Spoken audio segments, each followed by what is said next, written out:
Hello dear student, कैसे हैं आप सभी। तो होप सो आप सभी की तैयारी बहुत बेहतरीन चल रही होगी। और जैसा कि मैंने आप सभी को बोला है कि यार 2025 में आपको बहुत सारी वैकेंसीज देखने को मिलेगी। तो उसी में एक और नोटिफिकेशन जो है वो आप सभी के लिए आया है।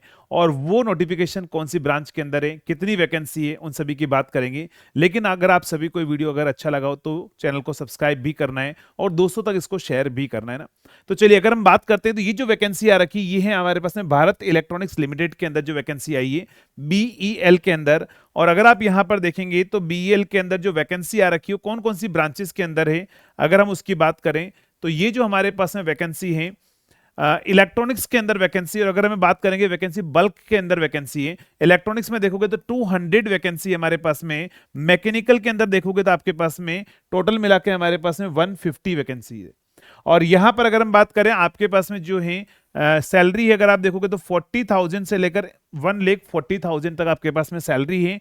यहां पर आपके पास में जो है जनरल जो भी आप हमारे पास में जनरल जिसके आपके पास में जनरल से बिलोंग करता है ना, तो उसमें से उसकी एज जो है मिनिमम एज कितनी होनी चाहिए, मतलब मैक्सिमम एज है 25 आपके पास में है।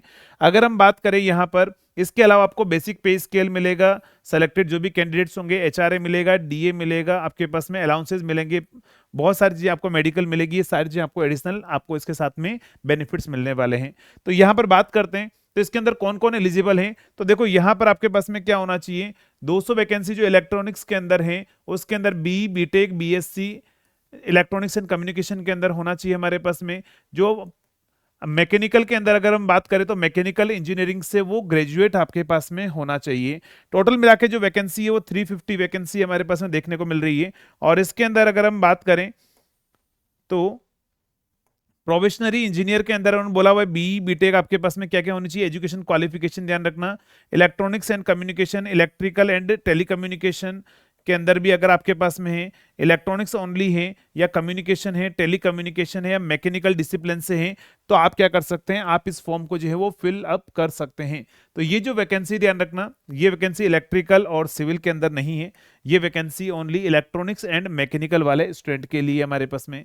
अगर हम एज क्राइटेरिया की बात करें, एज क्राइटेरिया जैसा मैंने अभी आपको बोला है, तो एज आपके पास है मैक्सिमम एज लिमिट जनरल के लिए कितनी है 25 है। बाकी आपको 5 ईयर का रिलैक्सेशन आपको दे रखा है एससी एसटी के अंदर, और ओबीसी एनसीएल के अंदर 3 साल का जो है आपके पास में रिलैक्सेशन है वो आपको दिया गया है इसके अंदर। नेक्स्ट अगर हम बात करें इसके अंदर तो यहां पर जो है इसकी एग्जाम फॉर्म फीस जो है वो कितनी है उसकी हम बात कर लेते हैं।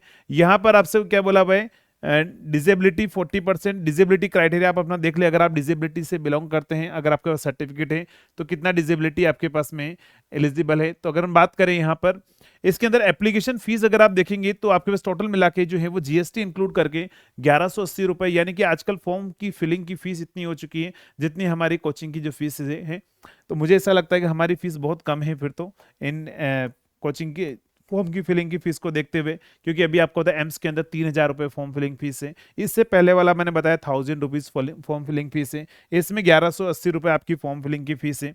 चलिए, तो आप अगर आपके पास में है इतना पैसा तो आप इसको फॉर्म को फिल कर सकते हैं। नेक्स्ट अगर हम बात करें यहाँ पर, ये नॉट रिफंडेबल होगा, रिफंडेबल नहीं है आपके पास में। नेक्स्ट अगर मैं बात करूं यहाँ पर मिनिमम क्वालिफाइंग मार्क्स की अगर हम बात करें तो मिनिमम क्वालिफाइंग मार्क्स जो है यहाँ पर कितना है 35% और 30% आपके पास में मिनिमम क्वालिफाइंग मार्क्स जो है वो आपके पास में होंगे। नेक्स्ट अगर हम बात करें आपका जो एग्जाम है वो कंप्यूटर बेस्ड एग्जाम होगा, यहाँ पर 1:5 को जो है वो सेलेक्ट किया जाएगा। उसके बाद में इंटरव्यू भी आपके पास में होंगे। 85 जो हमारे पास में 85 मार्क्स से वो किसके होंगे, कंप्यूटर सीबीटी के होंगे। 15 मार्क्स आपके पास में इंटरव्यू के अंदर होंगे, इसी के अंदर इसके अंदर भी। नेक्स्ट अगर हम बात करें मार्च में आपका पेपर जो है वो होगा, ध्यान रखना एग्जाम कब होगा, मार्च के अंदर आपका एग्जाम होने वाला है। सीबीटी आपके पास में होगा। सिलेबस जो है आपके पास में जिस भी आप डिसिप्लिन से बिलोंग करते हैं, उन्होंने यही बोला है कि अगर आप जिस भी डिसिप्लिन से बिलोंग करते हैं वो सिलेबस आपके पास में रहेगा।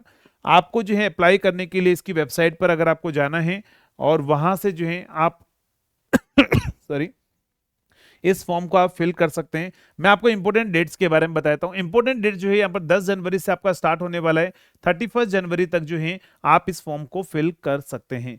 तो यहाँ पर आपके पास में बल्क में नंबर ऑफ वैकेंसीज है इलेक्ट्रॉनिक्स और मैकेनिकल के अंदर। तो जितने भी स्टूडेंट एलिजिबल हैं बीटेक का रखा है, आप इस फॉर्म को फिल कर सकते हैं। तो ठीक है दोस्तों, मिलेंगे नेक्स्ट वीडियो के अंदर न्यू नोटिफिकेशन के साथ में।